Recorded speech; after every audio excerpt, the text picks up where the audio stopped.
Bonnie lost her dad February 6th of this year here, and that's how she gained the experience with the Passare platform and worked on it with that. So with that, we're all eager to hear you. Well, first I wanted to start by saying that my dad was placed in hospice about 10 days, I think, before he actually passed away, and I'm the oldest of 6 siblings.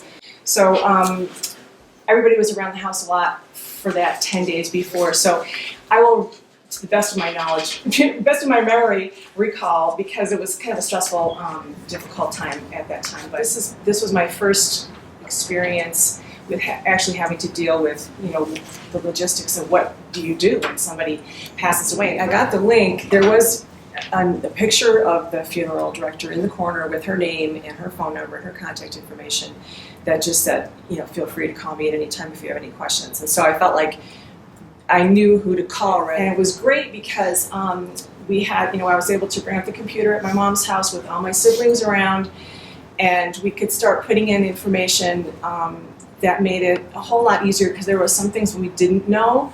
It helped a lot having the obituary kind of with some samples of what they look like and what you can include and what people usually put. The other thing that was really helpful was having the veteran benefits information in there, because it was something we had not really discussed as a family. I didn't know that my dad wanted to be buried in Santa Fe. I didn't know how you go about doing any of that. I didn't know what information you needed ahead of time. And so since I could input all of that, we had time to find the documents that we needed and get the numbers, discharge numbers, and all the things that they needed that I would not have known that we would need to do, which would have definitely slowed up the process once we got to the sitting down with the funeral director. Like I said, I think it really helped a whole lot because we actually ended up being at the funeral home 2 hours instead of 4 hours, which, because a lot of the information was there, which was huge. I think it gave me something to do while we were all just, gave us opportunities to look for pictures, to, say, oh yeah, that's right, Dad was in Knights of Columbus, I guess we should put that in the obituary. And they had most of the records and stuff were in a safe that was at their house, which I would not have known how to get into. Because I assumed my mother knew my father's social security number.